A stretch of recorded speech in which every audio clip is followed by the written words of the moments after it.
There's a photo in one of our yearbooks with the late Mr. Richard LOEWENGUTH standing along the sidelines watching the traditional senior football game played during Thanksgiving week.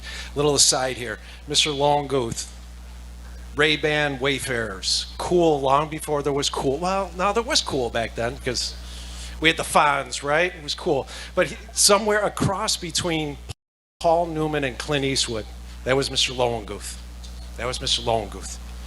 In the background of that picture is the LOEWENGUTH family home, just past the stands over there. Our next inductee took advantage of that proximity to live out the full Aquinas experience. Growing up in the shadows of our beloved alma mater, Tom LOEWENGUTH enjoyed a high school career that can only happen at Aquinas. Tom was the rare four-sport athlete. During his years at Aquinas, he played varsity football and varsity basketball, as well as being a member of varsity track and the boxing program. But Tom didn't just participate. We didn't get participation trophies. He excelled. On the gridiron, he was an all-grader Rochester selection and City Catholic All-Star as a wide receiver on Rich Parinello's squad that advanced to the 1982 AAA final. On the track team, he was a two-time City Catholic All-Star and Section 5 long jump champion. He set a school record in that event that still stands today, as well as earning runner-up in the triple jump. He was a freshman fighter of the night and two-year starter on varsity basketball. Tom also found time to serve as student council vice president and a four-year representative on the missions. After Aquinas, Tom went on to graduate from St. John Fisher College and currently oversees the family business. And also, in addition to all those accolades, in 1979, he was on the all-tournament team and led the Sacred Heart Packers to the Bishop McCafferty Tournament Champion. Please welcome to the podium from the class of 1983, Tom LOEWENGUTH.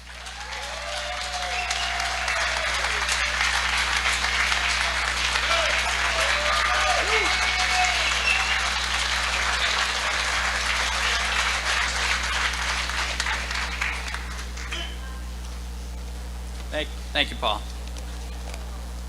It is tough to follow Chris. That is some career, and I watched it the whole time. It was fantastic. I'd like to start by thanking Anthony and Jay and my old friend Paul Gotham for making the call to tell me I had been selected to the Hall. It was around the end of March 2020 when most news coming out of anywhere was pretty bleak, but not that news, not on that day. That was really special. Thank you to the rest of the committee for the honor of including me with this group of very distinguished alum. I'm extremely humbled just at the thought of this. So when Anita told me they were considering holding the event today at the school, I thought it was a great idea. It seemed very appropriate, seeing as Paul mentioned, we lived right over here at 473 Seneca Parkway. And as Mr. McGuire would like to remind me when I was late for school, basically the second closest house to the school. The fields were our backyard, but for me, the best part of growing up came here in mid-August, when football would start. From that day, and for the rest of the school year, something sports-related was going to happen in my backyard. And that's when I fell in love with sports and Aquinas. As a kid, I would sit on the blocking dummies watching the teams practice almost every day. So much so, one day Coach Tita came to me and said, if you're going to be here every day, you're going to at least do some work for us. Pick up the blocking dummies, pick up the footballs. He probably said a few other things, but all I heard was he just made me the Aquinas football team ball boy. And as a 10-year-old kid, nothing else mattered. That was unbelievable. Fast forward, junior year, I'm playing my first varsity game at Hollider Stadium versus Canisius, and I really can't imagine, again, anything better than that. It was fantastic. And I can tell you, that goofy 10-year-old and that lanky junior never thought he'd be standing here. But he feels pretty much the same way he did when Coach Tita called him over. I apologize. So, So I got a few people to thank, and I'm probably going to do this a couple times. So again, I'm sorry. It's one of the many genes my father passed down to me, I think. So first, to the faculty and staff at Aquinas during my 4 years, I was not the most dedicated of students when it came to my academics, but they must have seen something in me because they worked very hard to help me manage my way through and to continue my education, and I'm forever grateful. But so many good coaches in the 4 years that I was here. I'd like to just highlight a few of them. Coach Ricky for boxing, for making you understand that dedication to a craft pays off, no matter what the craft might be. And to my brother Mark for teaching me to keep my right hand up.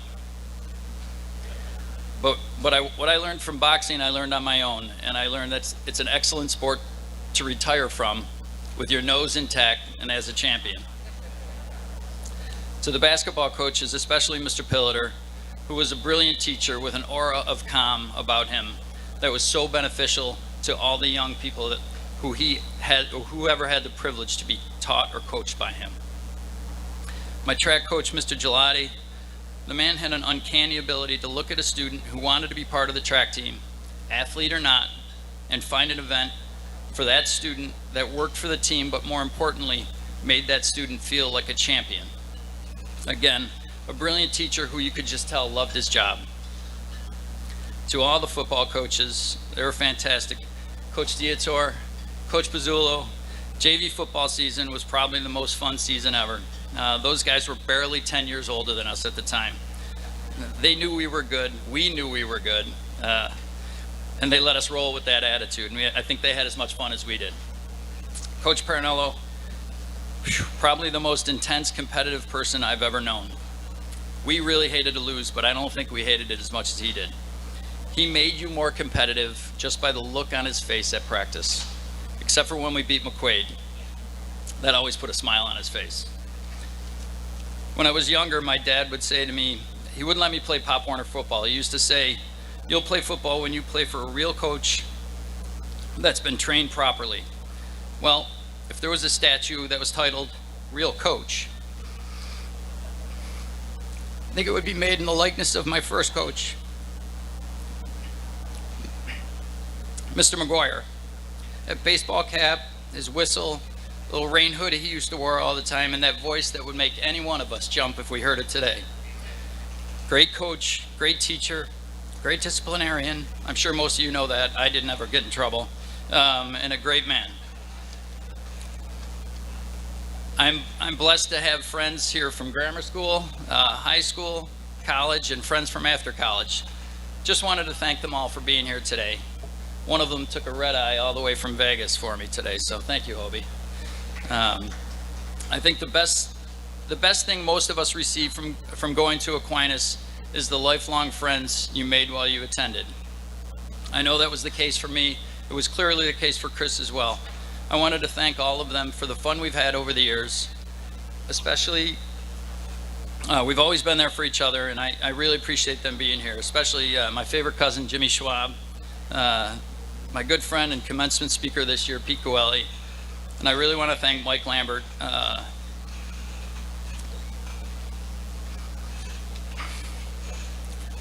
for nominating me for the Hall of Fame. Mike and I have been friends since the first day at Aquinas. 4 years here, roommates in college, and on to this so-called adult life, trying to raise families while acting at times like we still wanted to be in high school. I grew up with 4 brothers, but I've always considered Mike my 5th. Thank you, Michael. Thank you to my siblings, my older brothers Peter, David, and Mark, who I think had a lot of fun doing their best to make sure I was tough enough to play sports. My sister Mary, the toughest one of us all, who would be there for any one of us in a heartbeat.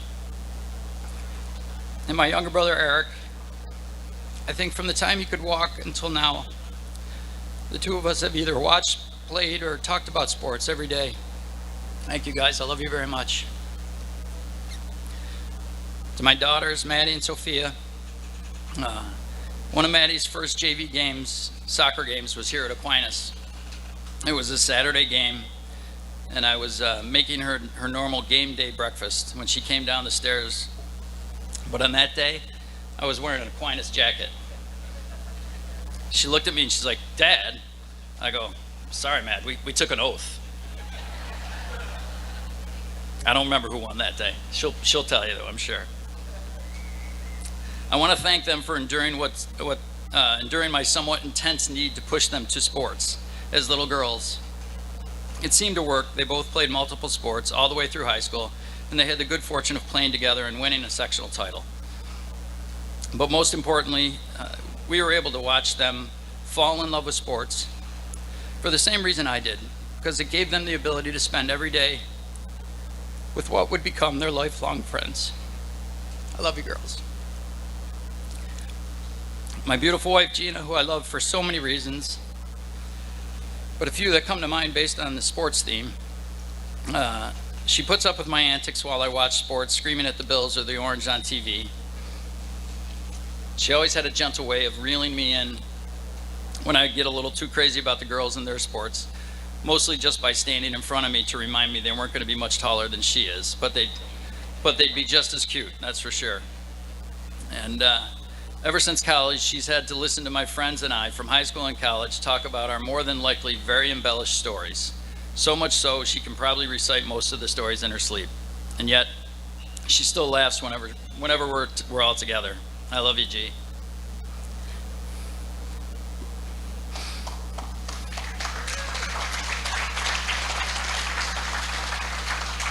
Lastly, I'd like to thank my parents. If it wasn't for their sacrifice, I would never have been able to attend Aquinas. They were so dedicated to their family. To them, nothing else mattered but our happiness. For my mother, it was that and making sure we were fed. Our parents' love for each other and us basically made them daily life lessons without even trying. One day I came home from boxing practice. I'm pretty sure it was the day my brother Mark taught me how to keep my right hand up. And I remember saying to my dad, "I'm not sure this boxing thing's for me." And he just, I can remember it like it was yesterday, he just took a sip of his coffee, looked up and said, "Well, you don't have to do it next year," and went about his business. Life lesson. I love them very much. I know they,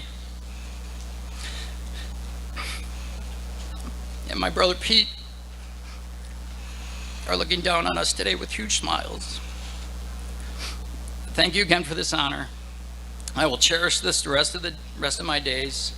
Go Irish. Beat McQuaid. Thank you.